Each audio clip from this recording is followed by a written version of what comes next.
Hello, and welcome to episode 8 of the Read Between podcast, the improvised storytelling podcast where we take the internet's weirdest suggestions and turn them into weird, wacky, and crazy stories through the power of improv. I am one of your co-hosts, Evan. And I'm your other co-host, Lynn. We are back with episode 8, second episode of the new year. So close to episode 10. Oh my god, we're approaching that milestone already. Isn't that crazy? Yeah. I read an article this week that if you can make it past episode 7, that you've made it past the hump that most podcasters can't get through. So typically they say if you don't, most podcasts don't make it past episode 7 unless they're actually devoted to it. So we made it past that mark. We're actually interested in this. We took like a month off, but hey, we're still here. Exactly.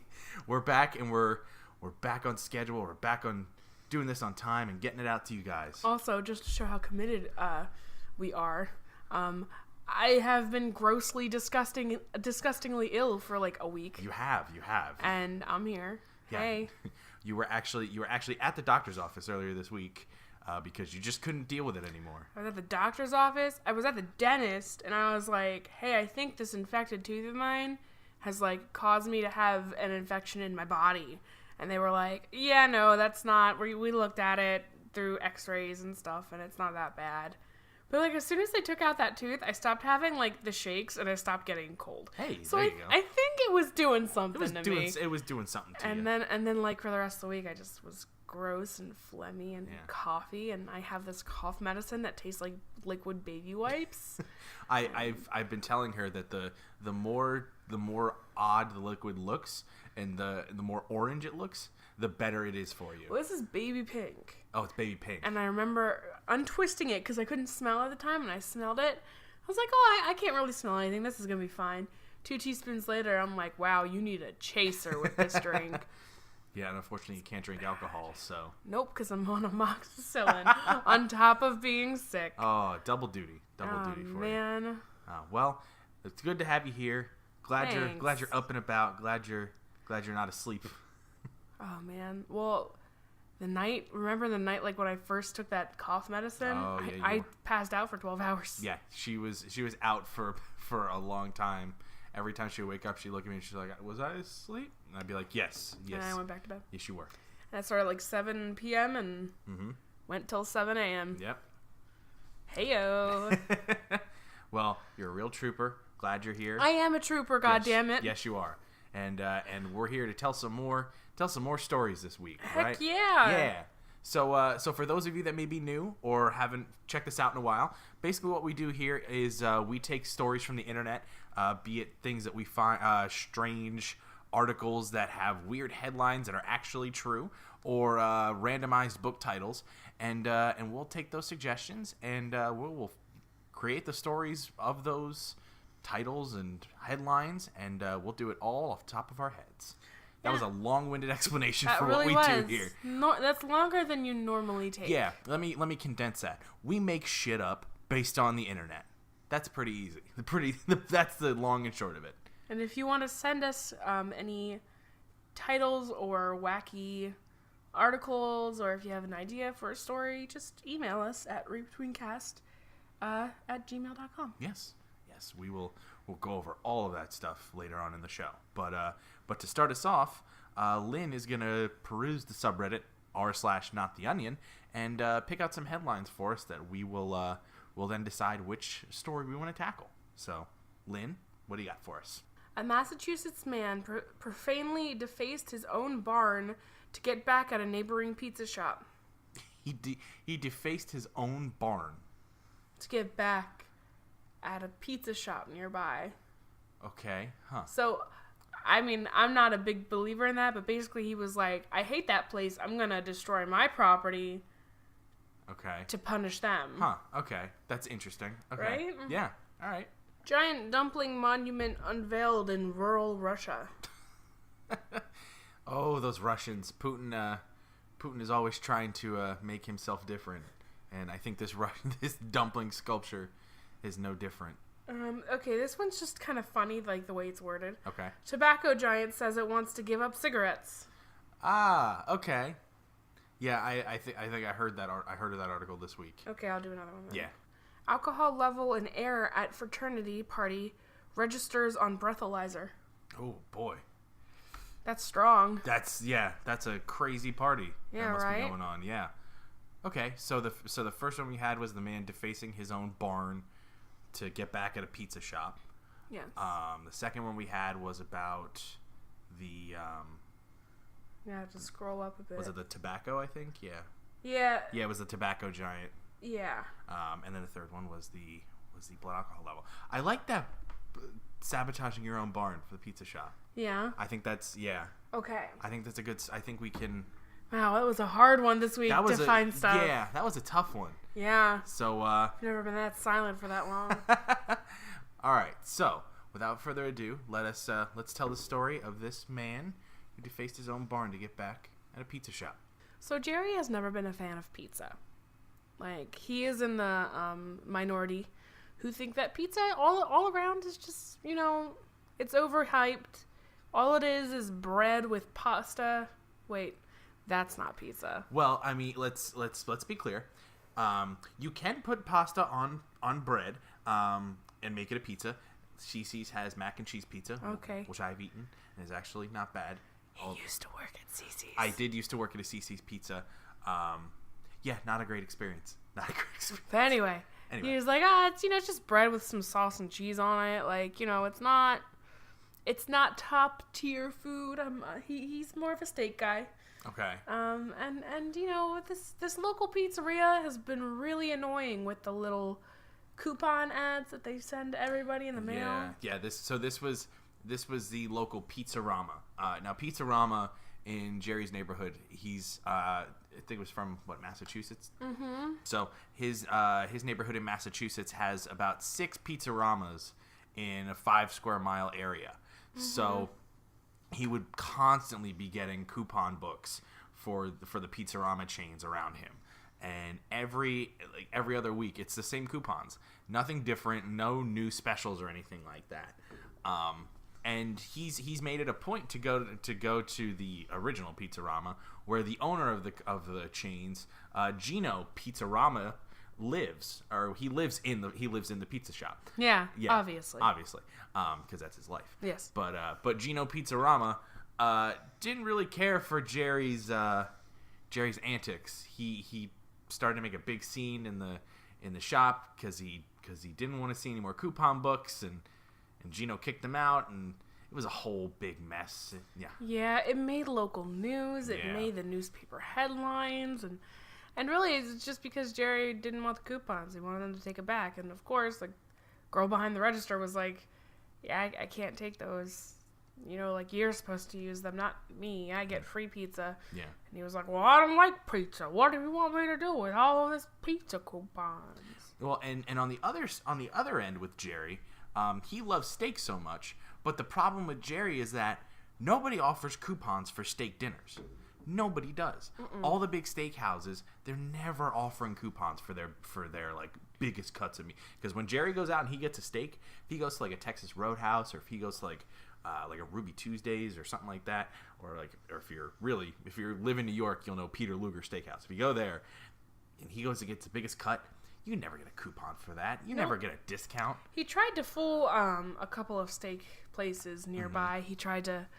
He tried to get one of those Pizzarama coupons, mm-hmm. and he tried to draw this pizza to look like a steak, and then tried to use that. Yeah. And I mean, that wasn't the smartest move, Jerry, but they gave him effort. He still had to pay the full price though for his steak.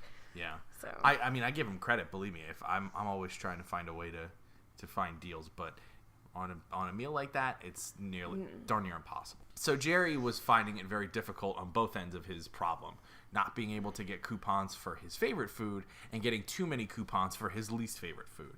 So he made it a point to try to come up with a way to get back at his arch nemesis, Gino Pizzarama. Mm-hmm. This feud had been brewing for months and months and months, and Jerry had to figure out a way to make Gino look bad and to make Gino change his mind. And the only way he thought to do that was to sabotage himself. Which, if you think about it, seems a little weird. But to Jerry, he thought it was the only way. Yep. Mm-hmm. But in order to sabotage himself, he had to figure out a way to do it that wouldn't seem like it would be hurting him. It would be hurting Gino. So what he did, Jerry lived on old farmland that belonged to his great-great-grandpappy. And there was just this old barn in the back that never used. It hasn't been used in years. Mm-hmm. So he started a project where he rebuilt the barn, he refurbished it, and then he made a pizza rama out of it. Yeah, he basically converted the entire barn into a functioning pizza shop. Mm-hmm. Now, Jerry comes from a lot of money, so his family was very wealthy. They became very successful during the agricultural boom, and they saved a lot of their money, so a lot of that inheritance got passed down to Jerry. Out of spite, he created this Pizzarama location in this barn. Full working ovens. He even hired a staff to run it. Mm-hmm. He did all of that, and he opened it up. He opened it up for 1 week only, and he made so much money. So much money. Yeah, he made his initial investment back in those 7 days. Easily. So on the last day of this Pizzarama shop being open, Gino Pizzarama stops in to get a good old greasy slice of that lovely triangle food. And lovely triangle food. Lovely triangle food. That's what it is. What are some other lovely triangle foods out there? Mac and cheese bites are triangular. That is true. Put me on the spot, man. I don't know. Crackers can be triangular. They can be. Bread, if you cut it. I think we're having a hard time coming up with triangular foods. I'm having an okay time. I'm just running out. I'm having a hard time too. Listen to me. I said I was having an okay time. I'm just running out. Okay. Anyway, back to the yummy triangular food that is surrounding this story. Pizza. Yes. Gino Pizzarama stops in to get a lovely greasy old slice, and he sees Jerry behind the counter. And Gino just kind of looks at Jerry, and Jerry looks at Gino, and there's silence for a moment. And then Gino goes, You stepping in on my territory? And Jerry doesn't even bother to say anything. He just nods. And then Gino's like, Thought you didn't like pizza. And Jerry's just behind the counter. He looks at Gino. And he just shrugs his shoulders as much as to say, I don't know. And Gino goes, I'll have a slice of your regular. So Gino gets a slice. He sits down. He starts eating, and he goes, Oh my God, this is the best pizza I've ever had. It's better than my great-grandma's pizza. Oh my God, it's so good. So he goes back over to Jerry. Jerry, where did you get these recipes from? It's delicious. And Jerry's still not saying anything. Jerry's just shrugging his shoulders again. Saying, I don't know. And Gino Pizzarama goes, All right, look, I'll do anything for your pizza recipe. It's better than my grandma's, okay? To Gino's surprise, Jerry looked at Gino straight in the eye and shook his head no. Said, absolutely not. No way. This is mine now. And with this, Gino huffs, storms out of the restaurant. All the patrons inside absolutely confused as to what happened. Mm-hmm. And Gino leaves. He's done, and they close up shop for the day. After everybody leaves, after all the employees leave, Jerry's sitting inside the restaurant, and he's just sitting there contemplating. And he's thought to himself, it's been really good. It's been really good for me. I've had, good business this week, but I still need something to get the people talking, to get the people saying something about why Gino's is so bad, why Gino's such a bad guy. They already saw him in the store today when he huffed and puffed and ran outside when I said no. What can I do to make them think that he's a terrible guy? So with this, he grabs a can of tomato sauce that's sitting on the counter. He looks at it. He looks at the front window. And he chucks it through the front window. Chucks it through the front window of the store. Glass breaks. The entire thing crumbles. And then he just starts going to town, messing up this beautiful restaurant he had literally just built that week. You know, he rips out the trays in the stand that keep the pizza warm. He started throwing chairs around. He actually broke a leg off of one of them and started swinging it at all the pictures he had hung up and framed himself. Now, the funny thing about all the pictures were, they were pictures. He had taken pictures of all the pictures that were in Gino's Pizzarama shops. Yes. And just made copies of them and put them up on the wall. Yes, exactly. And then he just turned on the ovens and just threw balls of dough in the ovens and watched as the dough expanded, and then oozed out of the ovens, creating doughy lava that melted onto his red and white tiles. And then the next thing you knew, that dough started burning, and then it caught on fire, and now his barn's on fire. And this is when Jerry goes, okay, this is perfect. This is gonna create a scene. But he had one more thing that he had to do. What was that? He had a bunch of cans of tomato sauce lying out on the front lawn in front of the windows. Before the blaze became too intense, he grabbed a ladder, he grabbed a couple cans of sauce, and grabbed a paintbrush that he had when he was painting the store. Takes the tomato sauce, starts painting on the outside of the barn. Fuck you, Jerry. Gino's rules. With a Z? Yes, with a Z. Of course. With 3 Z's at the end of rules. Ooh, that's saucy. Yes. Then signed at the end of it, Gino. Wow. Just to really stamp it home. Yep. Gino rules. Gino. Yep. All right. Yeah. And so Jerry runs outside and he starts crying, like hysterically crying, and it's creating a crowd. First his neighbors and the people walking their dogs. Now the news channel is here.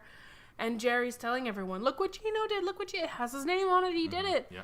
Oh my God, my beautiful pizza restaurant. All I wanted to do was create peace and love and pizza.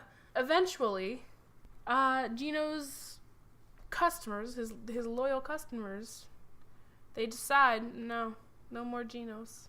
And especially the ones that were in Jerry's Pizzarama earlier that day. Yes. And they saw how Gino stormed off and was in such a huff, they thought to themselves, of course he did it. Yes, of course. Look at the way he acted. Of course he did it. Mm-hmm. So with that, Jerry got all of his attention. He got Gino's shut down, all 6 locations. None of the locations were left standing after that. And Jerry kind of finally had his piece.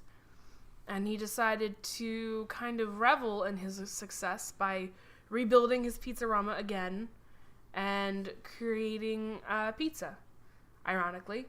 Mm-hmm. The most famous one off of there was the steak dinner pizza, where he literally got green beans, mashed potatoes, and steak and put it on a pizza. That was his most known pizza. But to really bring this whole thing full circle, after everything happened with Gino and the Pizzarama that Jerry created being burned down, Jerry wanted to create this steak dinner pizza, and so he went to the local grocery store to get the ingredients for it. So he got the green beans, he got the mashed potatoes, but the last thing he needed was a steak. And he realized, oh God, if I'm going to be making a lot of these, steak's going to be really expensive. I don't know how I'm going to afford this. So he goes to the store, he gets a whole bunch of green beans, a whole bunch of potatoes, and he gets some steak, and he goes to check out. The checkout lady at the front of the store, she says, hey, I know you. I saw you on TV. Yeah, you were the guy. You were the guy that had the Pizzarama that got burned down. I'm so sorry to hear that.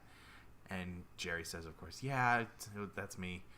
It's been a rough week. I'm trying to create this new pizza now that I'm the only game in town, and the steak is so expensive. I don't know if I can even do it.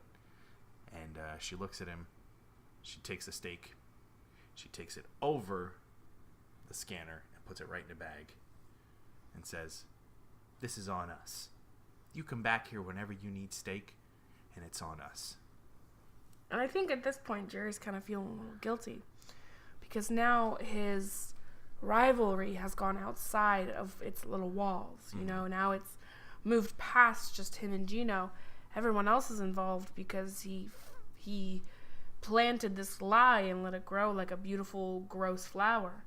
And a beautiful, gross pizza flower, if you will. Yes. And so he goes back, and he's mulling it over. He's feeling guilty, and he goes back to his pizzeria restaurant, and he's creating his new pizza food when he hears someone at the front desk ask for an application. And he looks over, and it's Gino. And Jerry's just surprised. He's just like, I thought he would build somewhere else, go somewhere else, but this news made national headlines, so nobody wants to go to a Pizzarama anywhere. So Jerry walks out, and he tells his worker, don't even bother giving an application. I'm going to sit down with him now, and I'll see if we can get an interview going today. So he sits down with Gino, and they start talking, and I think that's when Jerry really realized that Gino, there was no hate there. It was all stuff that Jerry had fermented himself. It was stuff that he let fester. It was a silly rivalry. It was over some coupons. It was over coupons. And it turned into this whole national headline making, building burning down, people losing money, losing their jobs. Yeah, losing their reputations. So Jerry, and Jerry knew he didn't have to bring it up, because Gino obviously knows that he wasn't the one that burned down Jerry's pizzeria. Yeah. It was Jerry who did it. But Jerry just looks up at Gino and goes, I'm sorry. And Gino goes, nah, it's all right. I just want to make pizza. And then Jerry afterwards says, well, I don't know jack shit about pizza, so I need somebody that knows pizza to help me run this place. And Gino says, you got your man right here. And he put on the apron and the chef's hat, and he just marched back in there and started doing the pizzas. And Jerry and Gino's Pizzarama is now 12 locations strong all over Massachusetts. The end. The end. All right. That was a good one. Yeah. That was a good ending to that story. That could have ended a lot worse, but that ended really, really well. We rarely tell a story that ends badly. Yeah. There's been maybe one or two that has dark endings. Yeah. I feel like we had one last week that ended bad. I don't remember. Yeah. Gosh, doing these podcasts, you forget what you forget. Someone, one of my internet friends was talking to me today, and they were like, I listened to your episode where you talked about Sonic. And I forgot that I screamed chili dogs into a microphone once. Yes, we, in episode 3, we turned John Carpenter into the biggest Sonic fan of all time, where he actually turned into Sonic the Hedgehog at the end of the story. Yeah, you should go back and listen to that. Yeah, so. Well, in the meantime, I think we should take a break. Yeah, we'll take a break. We'll go over some stuff, and then we will come back with another story right here on the Read Between podcast. See you soon. Hey guys, Evan here. Just wanted to fill you in on a few of the things that we've had happen in the past week here with the Read Between podcast relating to where the show can now be found. We've had a little bit of a change in terms of where we're hosting the show. We originally had the show on SoundCloud for the first 6 or 7 episodes, but we decided to make the change this past week, and we are now running on Pinecast. Pinecast is a new hosting service for podcasts, and we're really excited to be part of it. It's a nice small site, but it's got a lot of cool features. So you can find our show on Pinecast. If you go on pinecast.com and search the Read Between podcast, you should be able to find us there. Also, the link to that site is available on our Twitter page, which is @readbetweencast. Also this week, we got approval for 2 new platforms that the show can be found on, which are Google Play Music and Stitcher Radio. So if you go to Stitcher Radio or Google Play Music and search the Read Between podcast, you'll be able to find the show there. So we're expanding our reach to all over the internet now with this podcast. So you have no reason to not find the show and subscribe. So for those who may not have subscribed yet, you can find the show on iTunes. You can find it on Google Play. You can find it on Stitcher. You can also find it on YouTube. If you search Read Between Podcasts on any of those sites, you're sure to find it there. Also, for those of you who have suggestions on stories or things you want us to talk about on the show, make sure you drop us a line on Twitter or use our Gmail address, which is readbetweenpodcast@gmail.com. there's also, oh gosh, I don't know what else to talk about here, but we've got a lot of cool stuff coming up in the future. I've got some of my improv friends from here in the Lehigh Valley in Pennsylvania that I'm going to be talking to, and arranging some guest storytelling spots for them. And also we'll be working with some fellow podcasters in a group called Mabim Bam Podcasters on Facebook, who are friends, who are people that listen to the very popular podcast My Brother and Me from the McElroy brothers. There's a lot of great podcasts on that page there, and probably in the next few weeks you'll be hearing some ad reads from those podcasts, so stay tuned for that. And if you're interested in becoming part of that group, go to Mabim Bambino Podcasters on Facebook. Also, if you want to find us on Facebook, go to facebook.com/readbetweencast, and you'll find us there. I think without any further ado, let's get back to the show, and let's tell another story.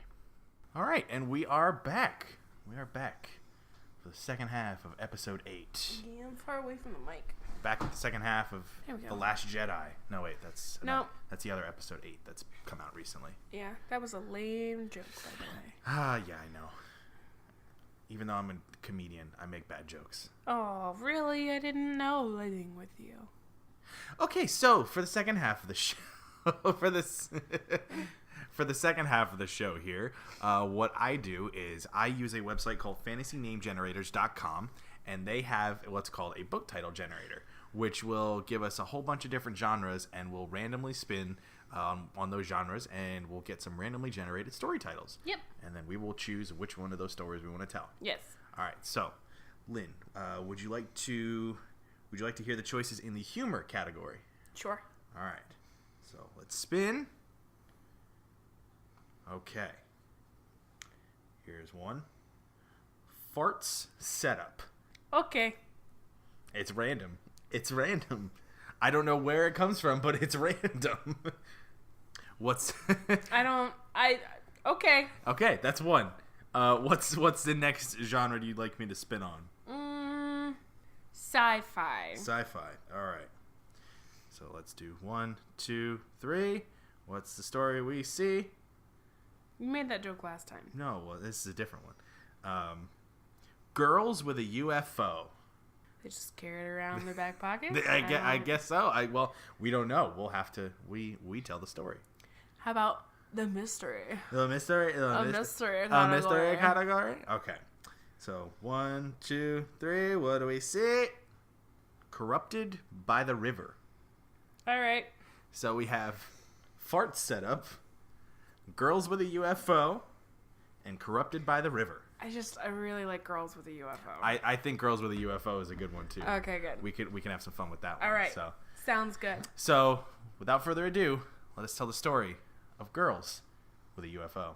So it is the year 1996. Mm-hmm. The film Clueless. Did that come out around that time? I guess. Clueless. Which one's Clueless? The one with Alicia Silverstone, where it's the high school girls and all. As if. Dude, I don't know. Well, it's the 90s. Clueless just came out.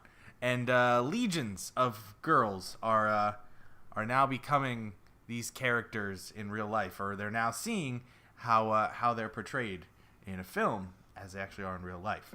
And these 3 girls, Sarah, Bethany, and Tara, are all part of the same friend group. They've been friends for years. Mm. They're approaching the end of their senior year in high school.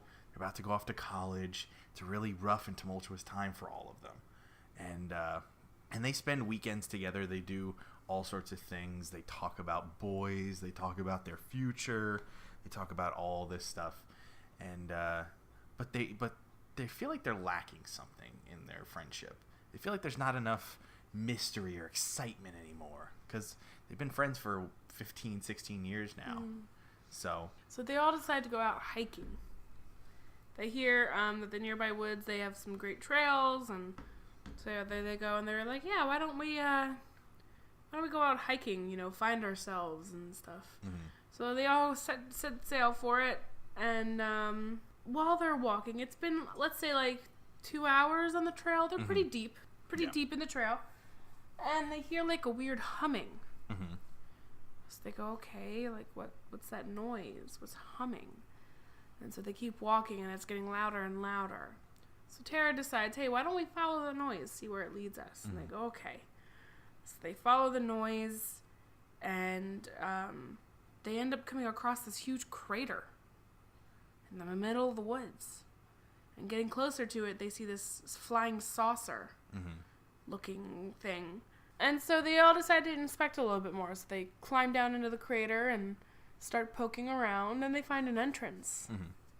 And they walk in, and there's not much there that they could really, like, decipher. You know, like, it doesn't make a lot of sense to them. Yeah, it's all in an alien language that they've never been exposed to. I mean, they took Spanish class in high school, they took French class in high school, but they never took any sort of classes on alien language. Yeah. Because it's California, it's the Valley. You don't take classes on space languages.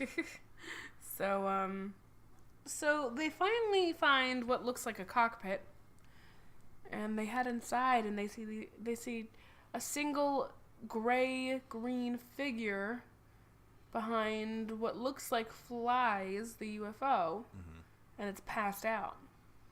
And Bethany goes over and goes, "Wow, are you like okay? Like, who is this guy?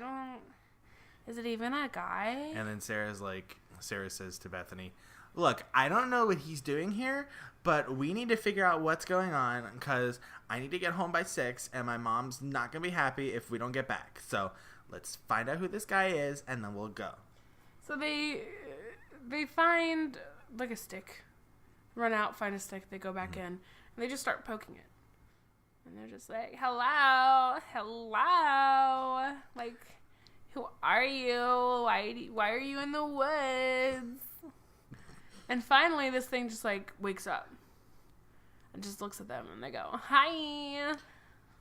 And then this alien figure just sort of is startled as he wakes up and looks over and says to them, Who are you humans? What how did you find me? You're in the woods. You're just, like, in the woods. Do you know where you are? Like, why do you look like this? I am from another galaxy. I crash landed on your planet what seems like ages ago, but I do not know how long it has been since I have arrived. How do you survive without, like, food? Have you, like, pooped yourself? That would be gross. And with this, the alien then goes on to explain how he got to the planet and what his purpose is there, which his purpose there was to just find out if there's any human life. So He's accomplished his mission. But these girls are just fascinated and disgusted as well by this guy. But they want to know more. They want to know more about what he's about and where he comes from and why he doesn't wear any clothes and why he's constantly naked. So they're fascinated by this new person. They don't realize he's an alien because they're not too bright. They're not. We'll make it very clear. These girls are not very bright. But they're able to convince him to come out of his UFO. They convince him to walk back with them, and Bethany decides that their new alien friend can go live with her for the weekend since her parents are away. And so Bethany takes him home and looks at him and goes, "You, like, need a makeover stat. Like, how do girls even find you attractive?" And the alien responds, I do not understand the importance of attractiveness on this human planet. Okay, well, I guess I'll just show you then. Okay, so we're gonna, like, get you a shower or something, because first of all, you stink. So with that, Bethany takes the alien, which she then affectionately gave the name of Buster. No, like a dog. Like a dog, because she doesn't understand that this is an actual... while it's an alien, it's still a person, not like a dog. But she took Buster, gave him a shower, which surprisingly didn't kill him. Yeah, right?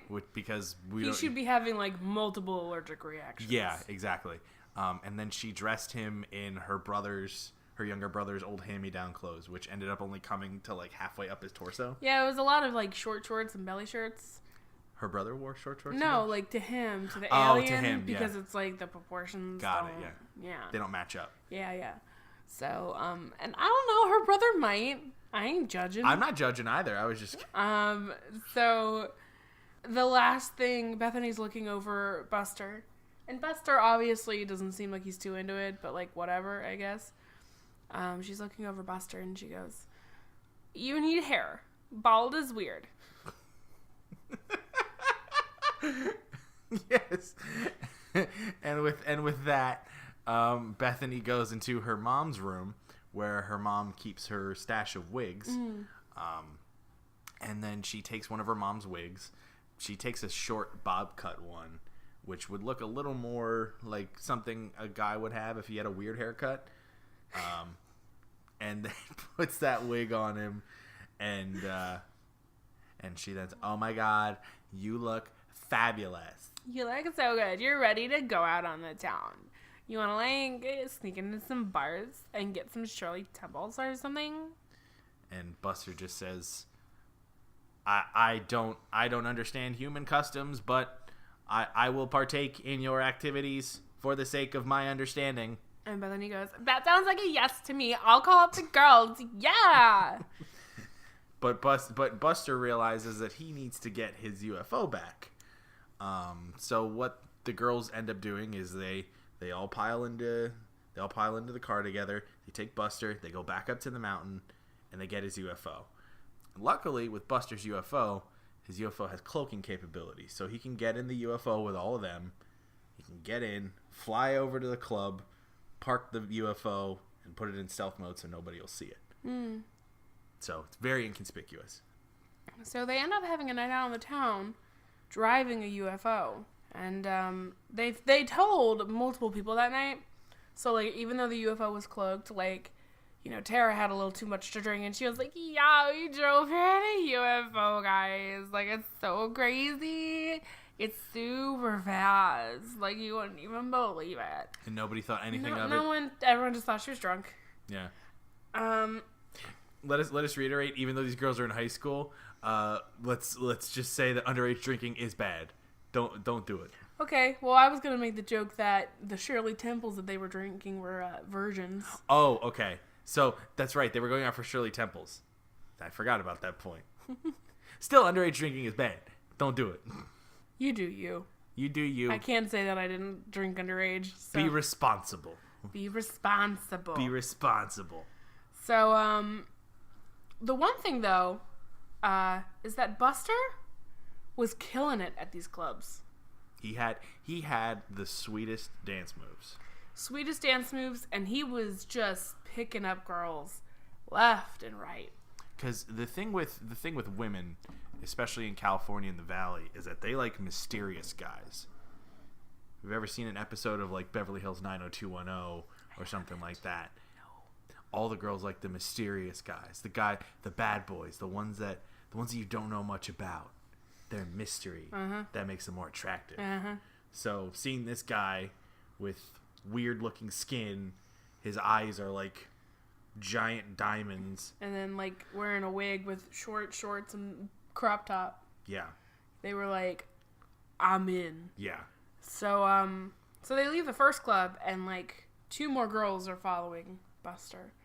And Tara, Sarah, and Bethany don't think anything of it. They're like, "Whatever, like, it's whatever. We don't even care." And they go to the next club. And, again, Roger's just killing it on that dance floor. Just, like, moving and grooving. Can't stop, won't stop kind of situation.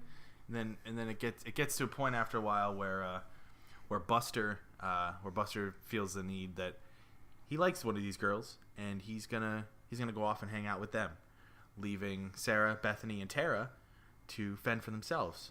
And once the club closes down, they can't find Buster. He's nowhere to be found. But however, they go out into the parking lot, and the UFO is still there. Yeah. So they go, "Whatever, we can drive ourselves home. We don't need Buster. We can figure out how to fly this UFO by ourselves, no problem. We're all smart. We're so good at driving, right? We all have our permits. Like, we can do this." sad part is they've all been in at least 3 accidents each since they've And gotten their their permits. Yeah. How they're still able to have a permit, who knows? It's beyond us. It's beyond our comprehension. So, they all pile in, and they sit down, and they just start pressing random buttons. You know, one makes a loud beeping noise, so they have to turn that off right away. And then Sarah ends up pressing one button that says, navigation course set. And Sarah says, what button did I press? Where are we going? And then she kind of talks into it like it's Siri, and she goes, take me home. I want to go home. And then she presses another button that goes, 8th galaxy, set to destination. Yeah. And then presses one more button. Course set for Uvu Javer. And then she's like, but I've never been to Uvu Javer. They don't even get time to, like, change that. You know, like, next thing they know, they just hear a boom, woof, and they're off into space. Yep. The girls, like, don't even feel it at first. You know, they don't feel it. But a couple minutes later, they do feel the UFO stop. And they go outside, and now they've landed on the far off planet called Uvu Jabber, whatever you called it. And they step outside, and they just see it's like a bunch of shopping malls and clubs that sell virgin Bloody Marys. And they're like, oh my god, guys, I think we're in heaven. And then Tara says to the other girls, somebody call the community college and tell them I'm not coming back for the fall I'm not coming for the fall semester. I'm staying here on this planet because it is the best. And they'll go, yeah, and run off to go shopping in that first mall. And they've never been seen on Earth since. However, Buster has made quite a name for himself. He's known as like the man. Buster actually became Johnny Depp. How the fuck did that happen? Oh, because of the crop tops? Crop tops.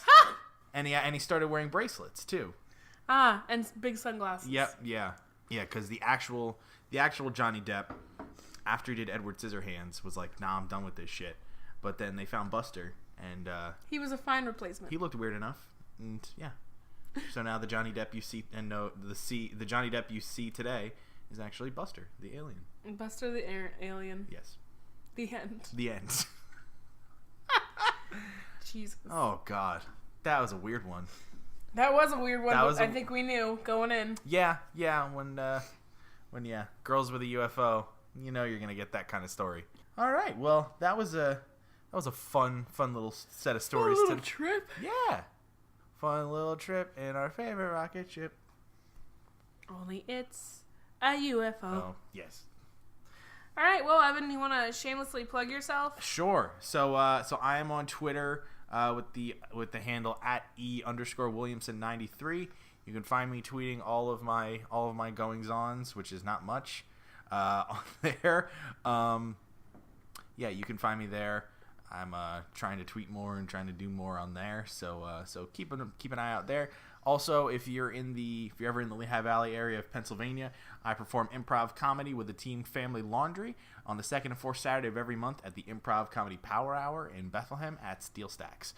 For more information, you can go to www.steelstacks.org/comedy for information on my shows and a whole bunch of other shows that are going on in Pennsylvania. Also, at the end of January, we have the Steel Stacks Improv Comedy Festival, which is a 2-day festival with a whole bunch of teams from all over the country coming together to do some improv. And I'll be on the festival in 3 sets over the 2 days. So the shows are Friday, January 26th, and Saturday, January 27th. So make sure you go online to www.steelstacks.org to find out more information about that. And if you're coming to the area, you can purchase tickets in advance and you save a couple bucks.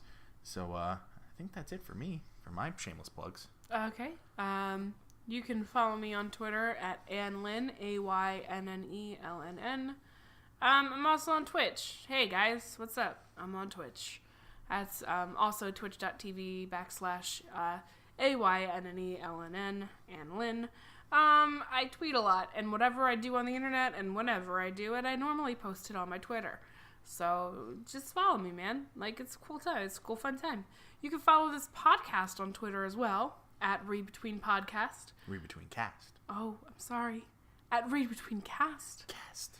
And we normally, we haven't been active on there. We got to step our game up with that a little bit. We're working on it. But, you know, that's where we tweet out when the episodes go live. And we'll be sure to work on it a little bit more, make sure it's a little bit more exciting when you go visit. Yeah. And when you want to go listen to the show or subscribe to the show, you can find us on YouTube. You can find us on iTunes. You can find us on Stitcher Radio. You can find us on Google Play. And you can find us on Pinecast. The links to all those, the links to the Pinecast website will be on our Twitter page. And if you search the Read Between podcast on iTunes, YouTube, Google Play, or Stitcher, you're bound to find us there. So we're on the internet. Look us up. We're on the internet. And if you have any comments or suggestions of anything you'd like to hear or see on the show, make sure you send them to our Gmail address, which is readbetweencast@gmail.com. Yeah, well, I think other than that, that's all you get from us this week. Yeah, that's all you get. You get nothing else. Good day, sir. Sorry. I said good day.